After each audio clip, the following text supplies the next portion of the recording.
Gracias. Entonces, hoy vamos a ver las anomalías mayores. ¿Se acuerdan qué era una anomalía mayor? Afectar la vida diaria. Las que me pueden matar, básicamente, ¿sí? Entonces, ser ciego no me va a matar, pero si soy ciego y camino en la calle, existe la posibilidad de que sí me mate. Las mayores, el problema es que no siempre son genéticas. Las menores siempre son genéticas, pero son genéticas heredadas. Papá me pasó sus ojitos, mamá me pasó sus cejas, mientras que las mayores pues tenemos muchas cosas que nos pueden afectar. Entonces, son los recordatorios, las menores son las estéticas, son las que no me van a matar, me van a causar ciertas diferencias, pero ahí me quedo, ¿sí? Las mayores ya necesito algún estudio especializado para identificarlas y me van a afectar tanto la función o la salud del individuo. Entonces, decíamos que un paciente posiblemente es sindrómico cuando tenemos que ir a buscar esa anomalía mayor, ¿sí? Entonces tenemos una anomalía mayor, una anomalía menor, 2.9% de probabilidad de tener una mayor. Nada. 2, 7.8. Un poquito más que nada, pero todavía no tanto. Pero si tenemos 3 o más, ya sube al 41%, casi 42%. Entonces, ahí sí ya es un poco más probable, ¿sí? Alguien que tiene 3 o más anomalías, pues si tengo 4 niños, 2 de ellos probablemente van a tener alguna anomalía menor, ¿sí?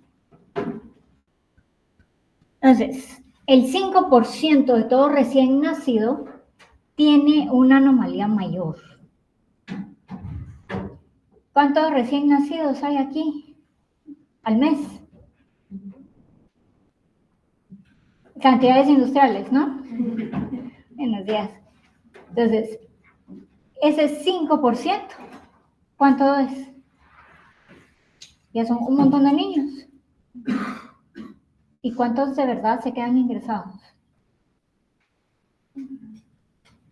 Que aún así son un montón.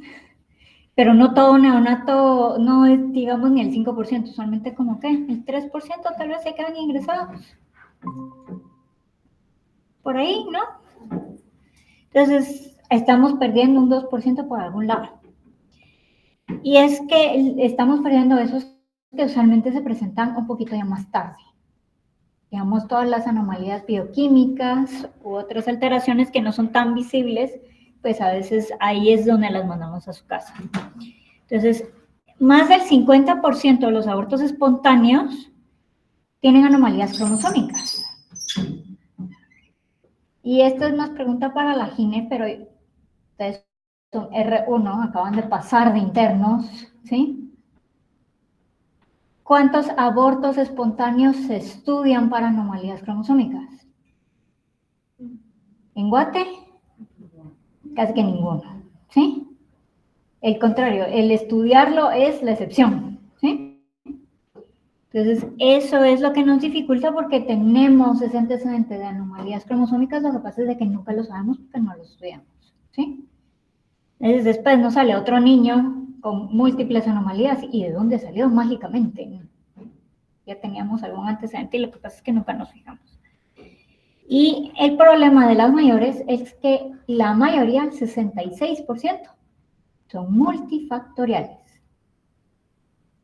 No solo es la genética, sino que también el ambiente me afecta. Entonces tenemos 3 categorías: las cromosómicas, las congénitas y las multifactoriales. Entonces, las congénitas, ¿cuáles son?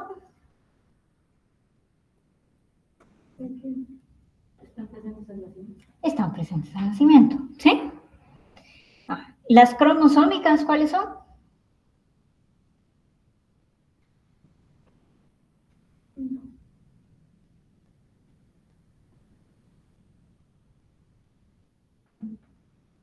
Vamos. Es la definición.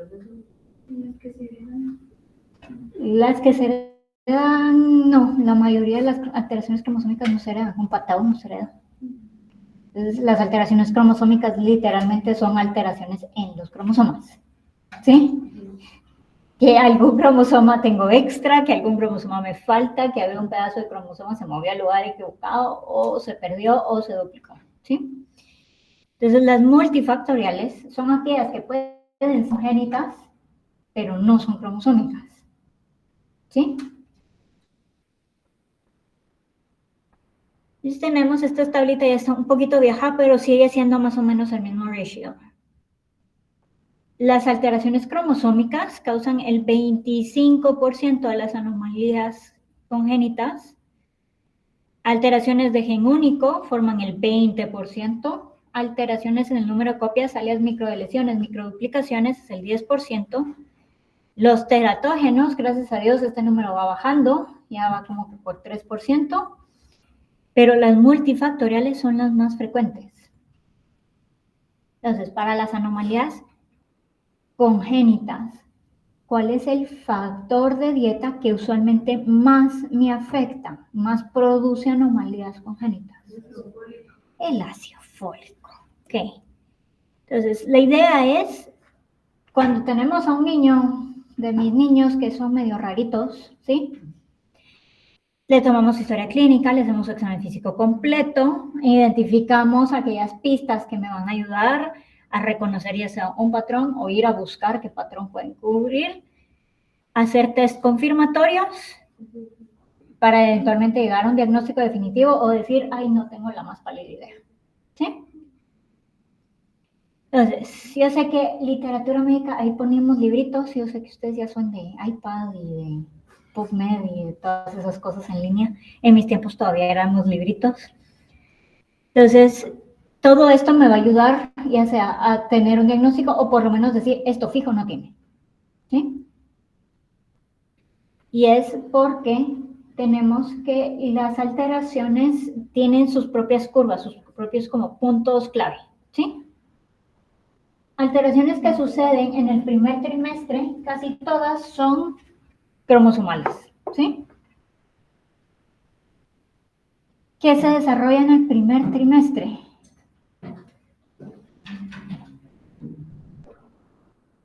Un poquito de todo, ¿sí? Creo que lo único que no se termina de formar en primer trimestre es el intestino o algo así. Pero usualmente para el primer trimestre estamos formando cerebro, estamos formando corazón, riñones, hígado, vaso, todo, ¿sí? Entonces, si tenemos alteraciones cromosómicas, nos van a afectar en el desarrollo de todas esas estructuras clave y por eso es de que las cromosomopatías se asocian más a abortos espontáneos, ¿sí? Porque si son lo suficientemente severas, pues no se va a desarrollar como deberían todos los sistemas y por eso es de que mueren. Ahora, las alteraciones de gen único, que son los rojos, usualmente empezamos a verlas en el nacimiento, ¿sí? Hacen su pico en la infancia y después van casi que desapareciendo, ¿sí? Hay un par de enfermedades de adultos, entonces por eso tienen su medio subidita en la adultez, pero después se estabilizan. Pero si se fijan, las multifactoriales tienen dos picos. Tienen el pico durante la niñez, nacimiento, niñez, y después el pico en edades adultas. Entonces la mayoría de multifactoriales las vemos con los adultos, pero eso no quita de que tengamos el pico durante el nacimiento, ¿sí? Y esas son las que los ginecólogos nos ayudan. Las hipoxias neonatales, los cubetazos, el ups, ¿sí? Que nadie dice el ups, pero todos sabemos de que puede haber un ups, ¿sí? Entonces, esos son multifactoriales. No es que algún gen haya causado que haya caído, se le haya resbalado porque salió con mucho impulso, ¿sí? Ni tampoco que, bueno, ahora ya gracias a Dios no lo usan tanto, pero los forceps eran peligrosos en las manos equivocadas, ¿sí? Entonces teníamos diferentes alteraciones multifactoriales, no necesariamente genéticos, ¿sí? Y nunca tenemos que dejar afuera, como multifactoriales están las infecciones. Sífilis congénita, citomegalovirus congénito, todas esas congénitas que son cachadas muy tarde a veces y por eso el niño tiene mayores complicaciones. Entonces, las anomalías mayores, si se fijan, son un chorro. Ahí les puse las 8 principales. Tenemos los defectos de tubo neural, labio paladar hendido, sistema nervioso central, cardíacas, gastrointestinales, abdominales, extremidades, CACUT, que es tracto urinario, y genitales. Genitales no lo vamos a cubrir hoy porque sí se los voy a dar en otra clase, ¿sí? Y CACUT es relativamente simple, van a ver que va a ser rapidito. Pero la clave de todo este listado, ¿cuál de todos es causado por deficiencia de ácido fólico? ¿Solo? Sistema nervioso central, ¿qué más?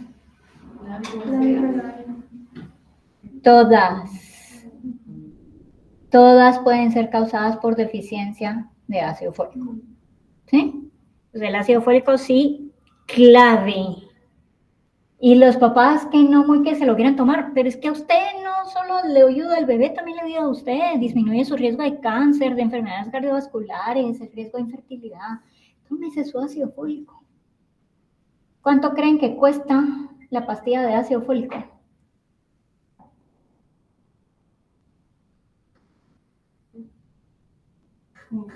$0.60 cada tableta de ácido fólico. Y las tabletas son de 5 miligramos. Y la dosis es 400 microgramos. Alias se pueden tomar una cada semana y estar cubiertos. 60 centavos por semana. Lo podría pagar la mayoría de personas. ¿Sí? En lugar de comerse el Tortrix de la semana, tómese su ácido fólico. Y hasta le sale más barato. ¿Sí? Entonces, esa es la idea, hacerlo tan barato para que todo el mundo tenga acceso a él. Y la mayoría de centros de salud, en donde sea, tienen ácido fólico. El problema es que cuando les empezamos a dar ácido fólico a las embarazadas, después del segundo trimestre a veces, casi que 3 días antes de que nazca, empiezas a tomar su ácido fólico. En ese punto ya me sirvió. Ya se hizo el tubo neural. Corazón. Riñones. Entonces ya en ese punto no sirve. Y hay que considerarlo de que el ácido fólico me sirve en el ambiente intrauterino, sí, pero también me sirve en cómo traslado esa información genética. El ácido fólico es necesario para mantener todos los patrones de metilación, toda la estabilidad de los cromosomas. Entonces, ácido fólico se le debería de dar a toda persona en edad reproductiva. Eso incluye a hombres. ¿A cuántos papás les damos ácido fólico? Tenemos tan metido dárselo a mamá, pero el problema es de que se lo dan a mamá e inclusive hasta después de donde debería ser. Entonces, el ácido fólico debería ser 1 año antes de quedar embarazados y a ambos padres. No, digamos que son padres responsables, se están tomando ambos su ácido fólico, pero les gustan estas. ¿Qué son estas? ¿Cuánto de tortillas es esto?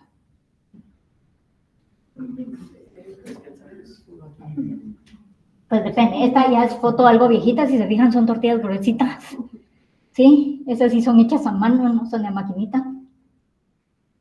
Esto es un muñeco de tortillas, ¿sí?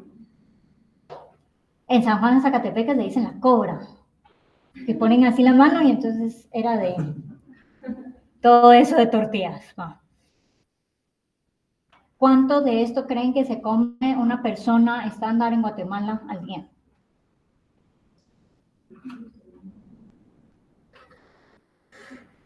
Por ahí lo oí, pero bueno. ¿Cuánto creen que se comen? El muñeco completo con cada comida. Un muñeco en el desayuno, un muñeco en el almuerzo y un muñeco en la cena. ¿sí? Nuestra comida, nuestra nutrición está a base de maíz, ¿sí? El problema es que estas tortillas son al natural, por decirlo así. Ellos cultivan su maíz, procesan su maíz, ellos hacen su harina y hacen sus tortillas. Cuando las hacemos hacia el natural, existe el riesgo de contaminación por un hongo que se llama fumonicinas. Y el hongo en sí no es tan malo, no sabe raro, no me va a alterar mi tortillita, pero es antifolato.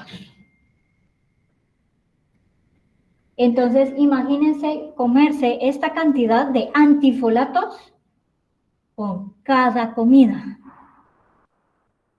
Entonces, está tomando su ácido fólico, pero ¿qué están haciendo las tortillas? Me lo están matando el poquito de ácido fólico que están tomando, ¿sí? Entonces, parte de, especialmente en aquellos que ya tienen un antecedente o alguna alteración, posiblemente por ácido fólico, es tómese su tabletita de 5 miligramos todos los días y disminuya su consumo de tortillas. Se come el muñeco, va, disminúyalo a un quetzal. Y si puede irlo disminuyendo progresivamente para que no lo sienta tan severo, me estaba comiendo un muñeco cada comida y ahora me están dando un quetzal cada comida, y la verdad es que un quetzal de tortillas ahora son como 3, ¿no? Es bien poquito, y de las delgaditas.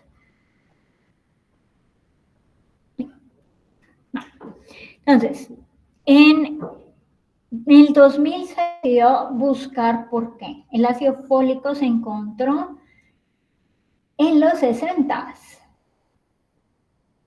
Ya para los 80s estaba la recomendación de que todo el mundo debería tomar su ácido fólico. Entonces, en el 2000 dijeron, bueno, investiguemos cómo vamos. Entonces, hicieron estudios y vieron que Estados Unidos tenía alrededor de 2 a 3 niños por cada 10,000 recién nacidos con alguna alteración de tubo neural. México llegó a 9. Los europeos sí chiquititos. Entonces se fueron a Sudamérica. Si México está tan avanzado, Sudamérica llegó a 10. Igual que África del Sur. Y después vieron Guatemala. Guatemala, capital, 20 por cada 10,000 recién nacidos. Guatemala rural, más de 70 por cada 10,000 recién nacidos. Somos número 1 en el mundo para efectos de tubo neural. Que yo quiero que seamos número 1 en el mundo, pero no para esto, ¿ah? Entonces, que conste que esto es 2000, datos del 2000, ya llevamos 25 años, ya deberíamos de volver a hacer el estudio, ¿sí? Ver cómo vamos, y esperemos de que ya esto haya bajado un poquito. Para poder bajar un poquito necesitamos educación, ¿sí? Nace un niño con defecto de tubo neural, ¿qué le vamos a decir a los papás? Tómese su ácido fólico y disminuya su consumo de tortillas antes de quedar embarazados la próxima vez, ¿sí?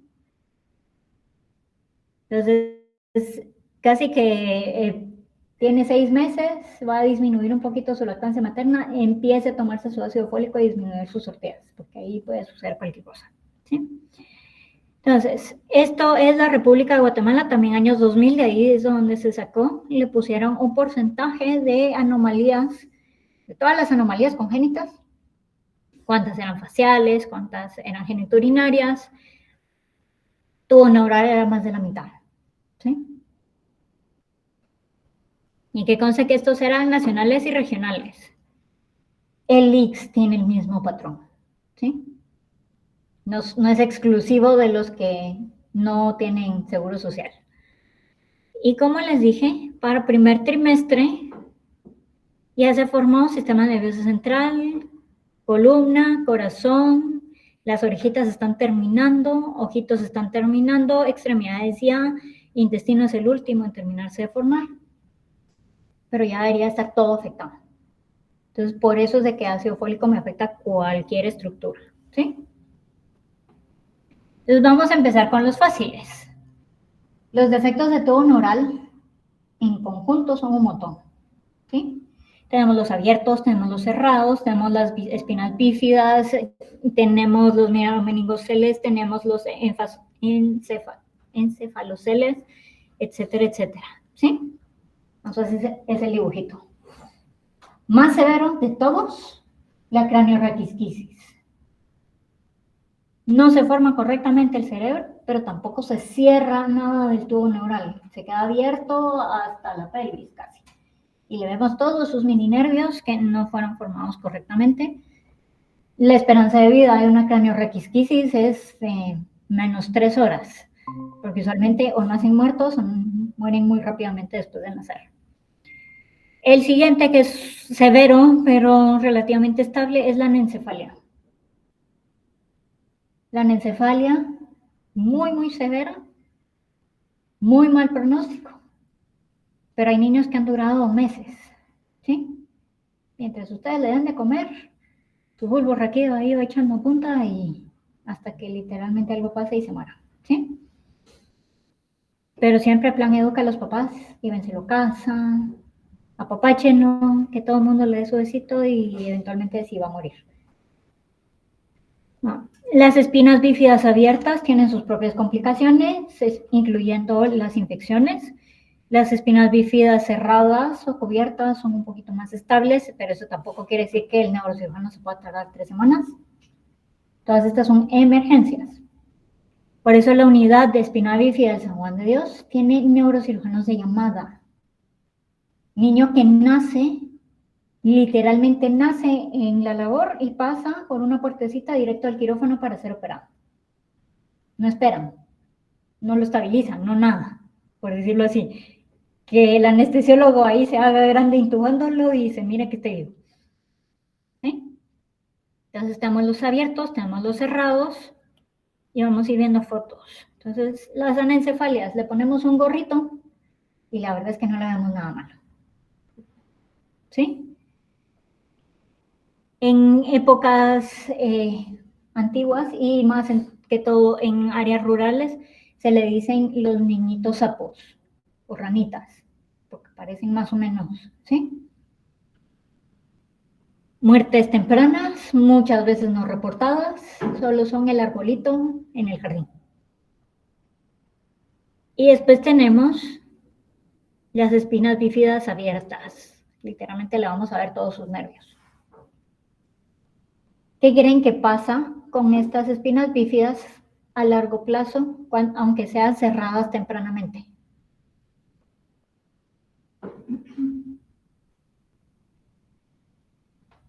¿No va a poder caminar bien? Control de esfínteres, movilización, fuerza, sensación, todo, de donde esté abierto para abajo, ¿sí? Y después tenemos los encefaloceles. Encefaloceles quiere decir que son parte del encéfalo que se salen de la bóveda craneana y usualmente le ponemos el apellido de dónde salen. Digamos, están los occipitales y pueden ser occipitales chiquitos y tenemos los occipitales grandes que tienen más masa cerebral, el cráneo o el CL. El CL. Y el neurocirujano no es como que si lo pueden meter de regreso, así empujarlo de regreso y meterlo. Entonces todo lo que está en el CL se va a quitar. Esperanza de vida de este niño con ese CL. Muy, muy mala, ¿sí? Neurociru va a decir, ay, qué bonito, lo voy a publicar, pero no lo voy a operar, ¿sí? Después tenemos los raros. Este es un encefalocele frontal. Y si no me creen qué sucede, pregúntenles a sus R, y es un R3. Que pensaron que el niño vino con una masa, pensaron que era una masa, un tumor, etcétera, etcétera. Le hicieron su TAC y en la TAC se miraba el hoyo por donde se estaba saliendo cerebro. Y entonces el neurocirujano no muy nos creía, hasta que vio la resonancia, le pidieron la resonancia, y en la resonancia sí se miraba muy bonitos, así, como estaba saliendo parte de su encéfalo hacia su nariz. Y la señora, pero si no tiene nada, y lo tocaba, y no, señora, no lo toque, no lo toque. Pero otra que tampoco muy nos creía de que esto era cerebro, ¿ah? Entonces siempre hay que dudarlo. Cuando tengo una masa que se está saliendo, siempre hay que pedirle sus estudios, ver que no sea cerebro, ¿sí? Entonces este es un encefalocele frontonasal, como puede ser occipital, como puede ser parietal, como puede ser temporal, de donde ustedes quieran, ¿sí? Y puede estar bien cubierto de piel, como puede estar semicubierto de piel, como puede estar inclusive abierto a veces, porque se ulceran. Y después tenemos los combos. Entonces tenemos su encefalocele, ¿sí? Masivo. Tenemos su espina bífida abierta. Y si se fijan, aquí abajito tiene pelo. Tiene su espina bífida oculta, ¿sí? Aunque le arregláramos estos dos de abajo, este se puede arreglar. Entonces, los mielomeningoceles y los meningoceles se diferencian solo porque tienen culebritas por dentro, ¿sí? Y esa es la forma fácil en la labor de poder diagnosticar qué tipo de cele es, ¿sí? Todo el mundo tiene uno de estos. Ahora, ¿no? Pues le prenden la lucecita y se lo ponen atrás. Si se miran gusanitos adentro, mielomeningocele. Si no se miran gusanitos adentro, meningocele. Solo liquidito, ¿sí? Ahí sí el neurocirujano se puede tardar un poquito más. El problema es estos que sí tienen los gusanitos por dentro, esto está traccionando su sistema nervioso central, ¿sí? Tienen aquí el montón de nervios, esto va a jalar. Y cuando jalan, ¿qué creen que pasa aquí arriba?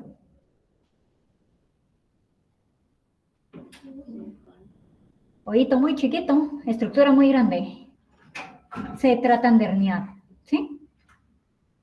Por eso es de que el mielomeningocele se asocia a malformaciones de Arnold-Chiari.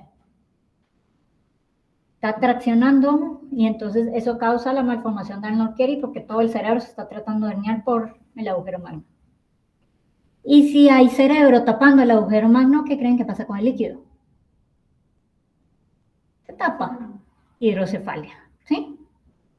Entonces, usualmente es la triada mielomeningocele con malformación de Arnold-Chiari tipo 2 con hidrocefalia, ¿sí?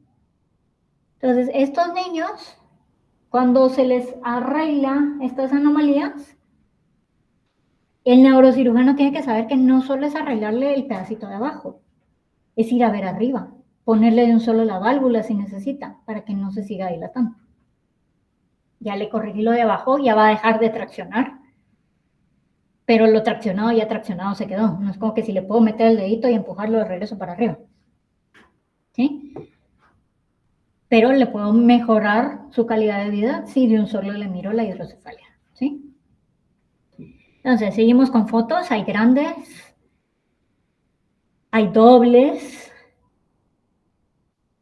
Este era abierto, entonces primero le corrigieron el abierto, le pusieron su válvula y le dejaron el segundo para un segundo intento. Hay dobles, hay masivos, hay gemelares. Y como les decía, la hidrocefalia. Esperemos que nunca nos lleguen a este como la primera foto, que era más líquido que encéfalo, aunque lo hayan corregido tempranamente, ¿sí? Y después tenemos las ocultas, que a veces es pelito, a veces es un seno pilonidal, que así se le llama al oído, ¿sí? Y que conste que esos senos pilonidales usualmente no conectan a nada, son ciegos. Pero ya me está diciendo, hay un problema en esa columna, tengo que ver rayos X que tiene. Y por eso es de que a veces tenemos el combinado del cele con su seno pilonidal, ¿sí? Y este es el punto que quiero llegar. Shela hizo la primera cirugía fetal de toda Guatemala. Consiguieron cirujanos fetales de Colombia que vinieran y hicieran la cirugía y por supuesto lo publicaron ya cuando el niño nació enterito y vivo. Existe la cirugía fetal. Si esto es diagnosticado tempranamente, se les puede operar intraútero.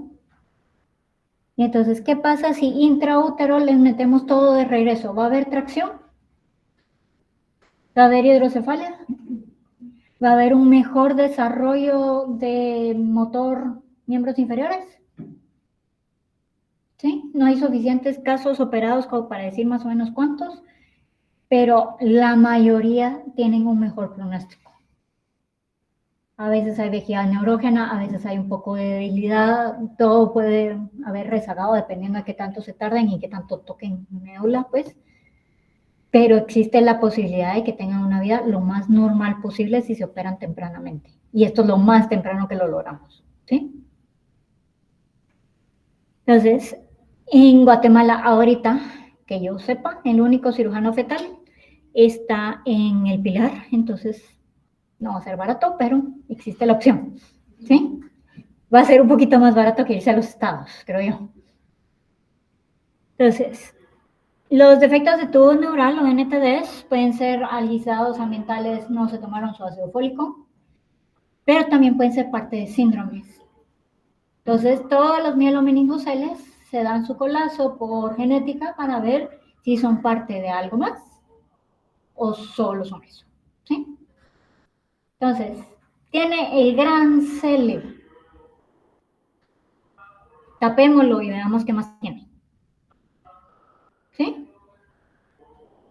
Cómo están los ojitos, cómo está la nariz, cómo están las manitas, sopla, no sopla, etcétera, etcétera, ¿sí? Labio paladar hendido, este es el no sindrómico, es básico, tiene su hendidura, no hay indicios de algún teratógeno, que a veces hay teratógenos, ¿sí? Y pueden ser variables. Tenemos los unilaterales, que va hacia como una fosa nasal. Tenemos los bilaterales, que van hacia ambas fosas nasales, pero clave, tienen columela bien visible, bien identificable y tienen más de algo de filtrum todavía estable, ¿sí? Esos son los bilaterales. Tenemos los grandes, que a veces sí me mueven mi columela y mi filtrum para un lado. Y tenemos los paladares, que pueden ser paladares hendidos parciales, paladares hendidos totales. Y por supuesto, no van a tener gúgula, ¿va? Estos para examinarlos en recién nacido, pues, guantecito, meterle dedito y ver, y pues tocar ese paladar para ver cómo está.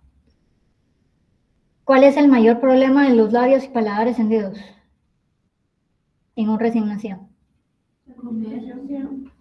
La comida, ¿sí? ¿Por qué? Porque las primeras siempre hacen un poquito de aspiración, se ahogan, etcétera, etcétera, en lo que se acostumbra. Si son lo suficientemente grandes, algunos cirujanos maxilofaciales tienen como bloquecitos de plástico que se los ponen para que taparle un poquito el hoyo y que pueda tragar más tranquilamente, y hay biberones especiales también para eso. Entonces, estos se miran feos, pero a veces son, ¿qué es lo que le corrigen primero a los papás? Operación sonrisa. El labio. Entonces pasa esto. Esta mamá llevó a su hijo a operación sonrisa para que le corrigieran su labio hendido. Y el externo se dio cuenta de que hablaba un poco raro. Entonces le dijo, señora, ¿puede abrirme la boca?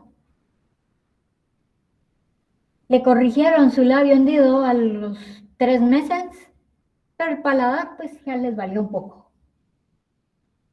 Entonces llegó la señora con su paladar hendido de toda la vida. No es un paladar hendido exactamente chiquito, ¿sí?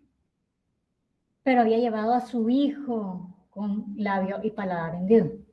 Entonces, ahí ya tenemos que pensar, tal vez no solo fue el ácido fólico, que no puedo quitarlo, el ácido fólico siempre me ayuda, tenemos que pensar en otras cosas, ¿sí? Porque ahí ya se volvió hereditario. Y después tenemos este. Tiene columela, tiene filtrum, tiene huesos nasales. No creo. Estos son los labios y paladares semiocentrales. Por eso les dije, vía y clave, los bilaterales, ver cómo está esta parte de en medio. Estos centrales son holoprosencefalias, la mayoría. ¿Sí? Holoprosencefalia es, no se formó mi cerebro como debería porque mi tubo neural no rotó como debería y no cerró como debería. ¿Sí? Y lo clasificamos en alobar, semilobar, lobar y microformas dependiendo de qué tanto se desarrolló. Entonces, el alobar, así se va a ver, pues, físicamente. ¿Qué vamos a ver en los ultrasonidos? ¿Qué vamos a ver en las tomografías? Un pedacito de cerebro y el resto es líquido. No tiene hemisferios, no tiene lóbulos, no tiene nada. ¿Sí? Es un pedacito ahí de cerebro que no muy sabemos qué es. Cerebelo es independiente, usualmente cerebelo sí lo tienen formado. Entonces, el semilobar es cuando sí se trató de separar en lóbulos, en hemisferios, pero no lo hizo por completo. Tenemos un poquito ya más de masa encefálica, un poquito menos de líquido, y por lo menos lo podemos dividir, ¿sí? Y después tenemos las microformas, donde pueden tener hemisferios bien formados, no necesariamente todos sus lóbulos, pero usualmente físicamente no le vamos a ver mucha alteración, ¿sí? Pueden tener su labio paladar hendido en línea media, como es este, como pueden tener solo un incisivo único central. ¿Se acuerdan que en examen físico, anomalías menores, vimos verles dientes? No soy dentista. Cada vez que le miro los dientes hechos leñas, se los mando al dentista, ¿sí? Pero lo que yo estoy buscando es esto, ver cómo están sus dientes, si tiene un incisivo único central que me pueda causar alguna alteración o alguna otra alteración que pueda tener esa boca, ¿sí? El espectro es muy, muy grande. Entonces ahí está la tabla de todas las diferentes. Es un espectro, como que si fuera autista, el espectro de lobprosencefalia. Tenemos el súper severo, muertes tempranas, que hasta pueden tener ciclopías. Y después tenemos las microformas que nadie se dio cuenta hasta que ya, pues ya los examinamos a todos, ¿sí? Defectos cardíacos. Yo sé que cardio se encarga de esto. Solo les pongo la foto para que miren asociaciones. Entonces, tenemos una estenosis pulmonar. El eco me dice estenosis pulmonar. Oh, no, ¿qué voy a ir a buscar? Entonces, lo vamos a ver más a largo plazo. Andreita, yo creo que ella es un poquito más experta en esto. Lo pueden siempre omimiar. Entonces, buscar en omim.org. Ahí puedo poner mi anomalía mayor y van a salir todos los síndromes y genes asociados a esa anomalía mayor, que tengan esa anomalía mayor, ¿sí? Están las aisladas, no digo que no, pero estenosis pulmonar, pensemos Turner, pensemos Noonan, ¿sí? Tenemos coartación de la aorta, uy, las colagenopatías, pero eso no va a ser neonatos. Defectos de cojinetes, el resto del mundo, Down. Nuestros Down son bien especiales. Tienen PDAs enormes, ¿sí? De esos de que se oyen soplar, casi que uno ni siquiera le ha puesto el estetoscopio y ya lo oye soplar, ¿sí? Tenemos las EIAs, las EIBs, eso sí, hay un chorro de cosas. Hipertrofias ventriculares en niños muy chiquitos, tenemos que pensar depósito, principalmente pompe, ¿sí? Tetralogía de Fallot. ¿Qué me puede causar tetralogía de Fallot?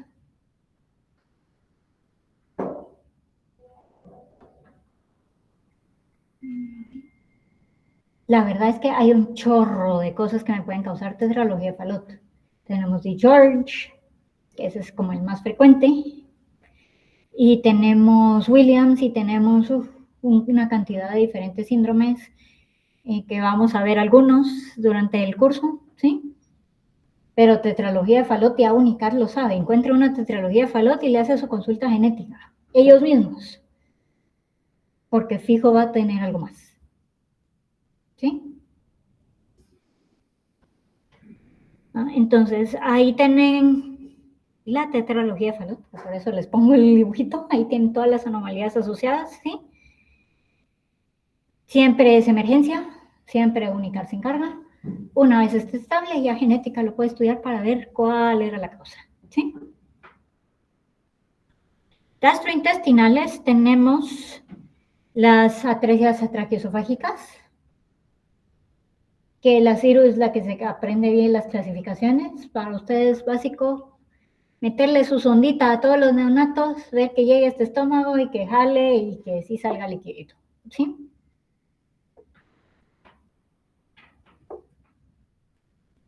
Y tenemos las gastrointestinales del otro extremo. A mí me enseñaron, le sacas la sonda de la boca y se la metes por abajo, que sí entre y que salga manchadita. Y después ya la tiras, ¿sí? Entonces, anos imperforados son emergencias. Cuando viene el cirujano y le logra hacer el oído de regreso y le cierra la colostrum, el cirujano tiende a decir, felicitaciones, ya está curado. Pero si es un síndrome, ya lo curó. Entonces, hay que tener cuidado también con esas palabras con las mamás, porque curados para ellos implica no tengo que llevarlo otra vez al hospital nunca. Y si es un síndrome, ya la fregamos. Porque le corrigieron el ano imperforado, pero le dejaron la anomalía cardíaca y le dejaron la anomalía cerebral y le dejaron la anomalía no sé qué, etcétera, etcétera. ¿Sí? Bueno, después tenemos los abdominales. Los leves, los onfaloceles, que pueden ser chiquitos o grandes, y las gastrostisis. ¿Sí? Y yo sé que ustedes ya son buenos residentes, pero hay que tener cuidado con los estudiantes. Porque yo sí lo vi de externa. Alguien dijo, ¡ala, qué cool! Lo tocó y... ¿Sí? Por eso es que la mayoría de estas anomalías nacen por cesárea, para tratar de evitar el... ¿Sí?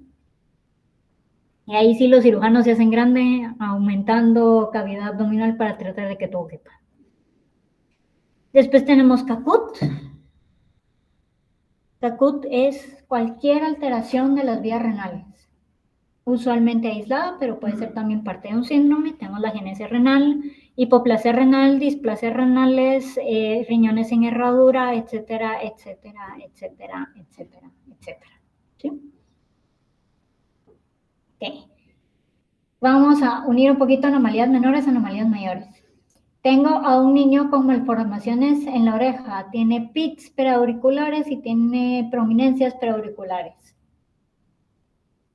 ¿Qué anomalía mayor es la más frecuente? No. Corazón. Y por eso se los estoy diciendo. Primero le revisamos el corazón. Son más asociadas las anomalías cardíacas que las renales. Si le quieres hacer su ultrarrenal, tampoco me voy a enojar, pero primero hagámosle su ojo. ¿Sí? Y no sé de dónde salió lo de las orejas y los riñones, la verdad. Porque la mayoría de las orejitas alteradas soplan. ¿Y esto? ¿Alguien sabe qué es esto?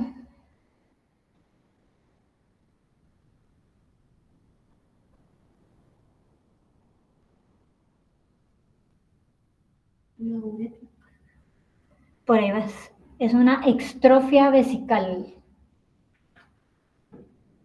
No se cierra por completo el abdomen, entonces la vejiga crece para afuera, por decirlo así. Entonces, esta es de las feitas. Uy, esta ya es un poquito más de las típicas. Genitales pueden estar afectados como no pueden estar afectados. y miran que se mira como húmedo.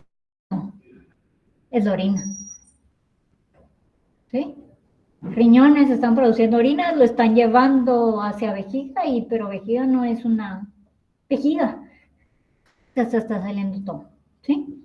Entonces, el riesgo de infecciones de pielos son aumentadas en grados extremos. Súper, ¿sí? Bueno. Entonces, anomalías mayores. Son fáciles de identificar a veces, ¿sí? Niño sopla, le voy a hacer su eco. Pero el punto es ir uniendo las menores con las mayores, ¿sí? Si solo tiene mayores y no tiene menores, pues podemos pensar mayor aislada multifactorial. Pero si tenemos menores, ya tenemos que pensar síndrome, ¿sí? Y clave, si tienen un niño que tiene una anomalía mayor, búsquenle las menores, porque las menores son las que me van a ayudar a identificar cuál podría ser el síndrome, ¿sí? Que esta semana todavía no vemos síndromes, ya la otra semana ya vemos síndromes, ¿sí? Entonces, ¿dudas? ¿Quejas? ¿No? Hoy terminamos temprano, yay.